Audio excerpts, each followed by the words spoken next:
बिस्मिल्लाहिर्रहमानिर्रहीम बोलते कालम के साथ मैं आमिर रज़ा खान। और अब उसका खौफ उसके चेहरे से यहाँ है। जी हाँ, डोनाल्ड ट्रंप को जो खौफ है और जो उसके इस वक्त अगर कहा जाए तो उसकी टांगें कांप रही हैं, और अगर कोई और ज़ुबान में कहें तो कांपे टांग रही हैं। वाकई ऐसा ही सूरत हाल है, और वो बार बार ये यकीन दहानी चाहता है कि ईरान की मदद के लिए चीन और रूस ना आए। बड़ा ही खौफनाक सूरत हाल है अमेरिका के लिए कि एक ईरान अकेला उससे नहीं संभलने पा रहा, और उस पर ये कि अगर चीन और रूस की मदद भी आ गई तो फिर अमेरिका किसी काबिल नहीं रहेगा। ये वो खौफ है जिसको बयान करते हुए उसने शी जिन से मुलाकात का हवाला दिया, प्यूटन से बात होने का हवाला दिया और कहा कि ये मदद नहीं करेंगे। और इसके बाद उसने एक ऐसी बात कही, ट्रंप ने एक ऐसी बात कही जिसको पढ़ते हुए मुझे हंसी आती थी।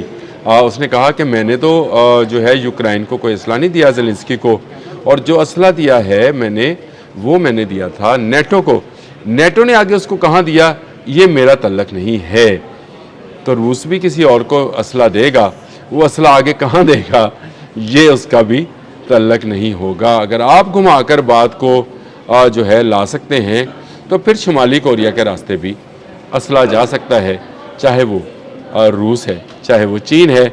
अगर आप बात को घुमा सकते हैं तो बाकी लोगों को भी ये हुनर आता है, और प्यूटन मेरा ख्याल है इस हुनर में आपसे ज़्यादा जो है तेज़ हैं। शी जिन के बारे में मैं कुछ नहीं कहता क्योंकि वो ज़रा खामोश तबा हैं, वो काम पर ज़्यादा बिलीव करते हैं, बात करने में ज़रा ज़्यादा जो है वो बुहीली का काम लेते हैं, यानी वो ज़्यादा फ़राग दिल नहीं पाए गए। वो इस तरह के बयानात, इस तरह के धौंस और इस तरह की धमकियाँ, ये चीज़ें जो हैं इन पर बिलीव नहीं करते हैं, वो अपना काम करते रहते हैं। तो मुझे बताएं रूस की मदद कहाँ नहीं थी। अभी तो आपको CIA की वो रिपोर्ट ने सिर्फ मार दिया जिसमें उन्होंने कहा था कि रूस ने जो है अपने सैटेलाइट्स के ज़रिए टारगेट किलिंग कराई है आपके फ़ौजी अड्डों की, एक एक पॉइंट जो है बताया। और मैं हमेशा ये कहता हूँ कि ईरान के पास तो कोई सैटेलाइट है ही नहीं, तो उसके बाद तस्वीर कहाँ से आ रही थी। ईरान के पास अगर सैटेलाइट नहीं है तो उसको अमरीकी अड्डों का एग्जैक्ट लोकेशन और डिस्टेंस और जो मिसाइल का रफ्तार है वो उसके पास कैसे आई थी। ये वो सारी चीज़ें हैं जो रूस और चीन उसकी मदद कर रहे हैं। लेकिन ये खुल्लम खुल्ला मदद नहीं है। एक जंग के दौरान कोई भी मुल्क किसी दूसरे मुल्क को असला नहीं देता है। आप बरतानिया से फ़ौजी अड्डे ले रहे हैं और उसके फ़ौजी अड्डे से बम्बार जहाज़ जो है B-1 उड़ा रहे हैं, वो आपके लिए काबिल कबूल है। लेकिन अगर ईरान किसी की मदद ले तो वो आपके लिए नाकाबिल कबूल है। आप ईरान को तनहा करके मारना चाहते थे, लेकिन ईरान ने साबित किया है कि वो तनहा नहीं है। और मैं ये बात बड़े लंबे अरसे से कह रहा हूँ कि डोनाल्ड ट्रंप जो हैं अब आहिस्ता आहिस्ता खौफ का शिकार होते चले जा रहे हैं। और ये खौफ है कि अगर चीन और रूस बराह रास्त इस जंग में आ गए तो फिर अमेरिका को भागने की जगह भी नहीं मिलेगी।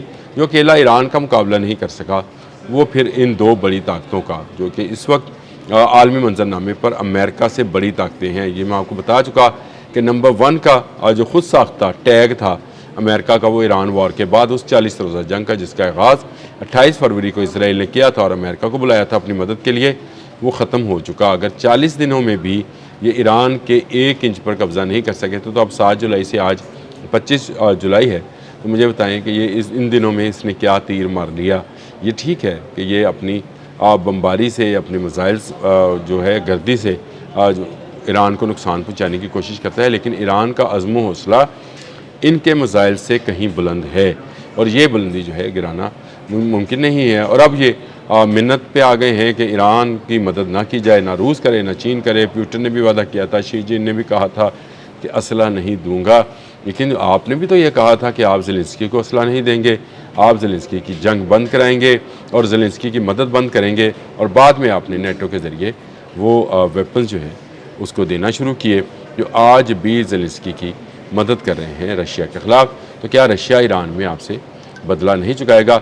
चीन की आपने लाइफलाइन काट रखी है। लाइफलाइन से मुराद मेरी उसकी तवानाई की लाइफलाइन है, क्योंकि वो एक बड़ा ख़रीदार रहा है ईरानी तेल और गैस का।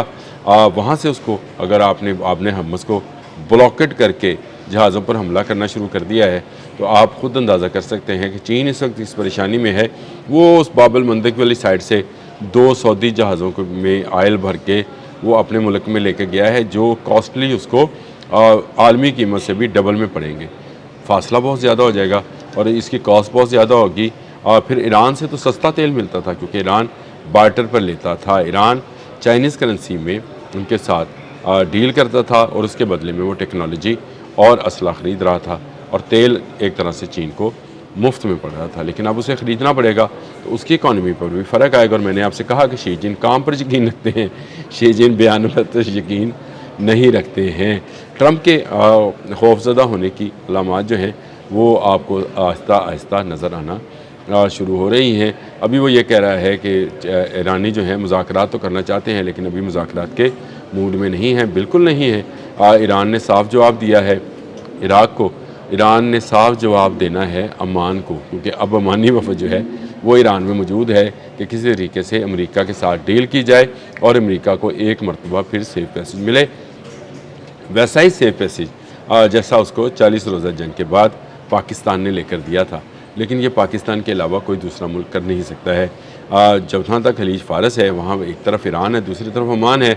ओमान की बात को हमेशा ईरान ने वज़न दिया है। अब्बास इराक़ची ने भी ओमान का दौरा किया था और वहाँ पे ओमान के जो सरबराह हैं, जो बादशाह हैं, उनसे ये बात कही थी कि ईरान आपका भाई है, अगर हम मिलकर आपने हुकूमत को चला सकते हैं तो हमें किसी दूसरी बैरूनी क़ुव्वत की ज़रूरत नहीं है। ये वो बयान था जिसको लेकर ओमान को चाहिए ये था कि वो ईरान की मदद करता, लेकिन हुआ ये कि उसने वहाँ से मुफ्त में अमेरिकी जहाज़ जो हैं गुजारने शुरू कर दिए, जिस पर ईरान ने रिएक्ट किया था। उससे ये 6 जुलाई को रिएक्ट किया था, 7 जुलाई को अमेरिका ने हमला किया था।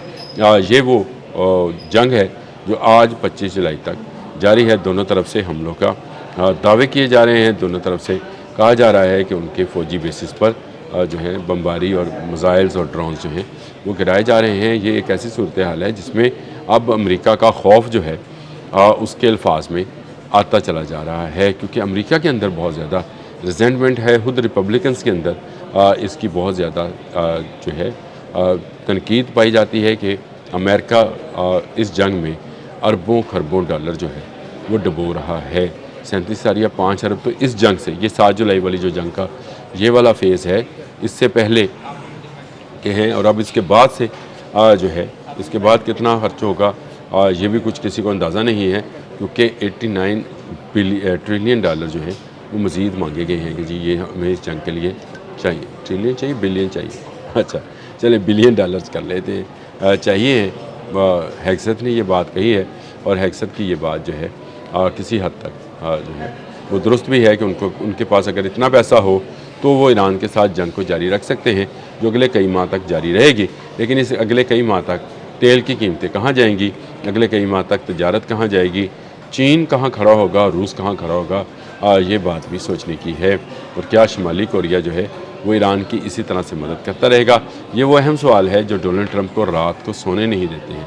इसकी नींदें उड़ चुकी हैं और उसकी नींदें चीन और रूस को, ईरान को असला पहुँचाते हुए देख रही हैं। इसलिए अब वो चीखा है कि उनसे आपने तो मुझसे वादा किया था कि आप नहीं देंगे, तो भाई वो नहीं दे रहे। जैसे आप ज़ेलेंस्की को नहीं दे रहे, यहूदी को जो कि यूक्रेन में बैठा है, आप तो नेटो दे रही है, आप तो नेटो को दे रहे हैं, नेटो आगे बेच रही है तो उसमें कोई नहीं है। तो रशिया और चीन भी अगर शुमाली कोरिया को दे रहे हैं और शुमाली कोरिया उसको आगे बेच रहा है, तो फिर आपको भी मोतरज़ नहीं होना चाहिए। जाइए ज़रा नॉर्दर्न चाइनीज़ सी में उसका भी मुकाबला कीजिए जो आपके इंतज़ार में लंबे अरसे से शुमाली कोरिया में बैठा है। अब तक के लिए इतना ही। अल्लाह हाफ़िज़।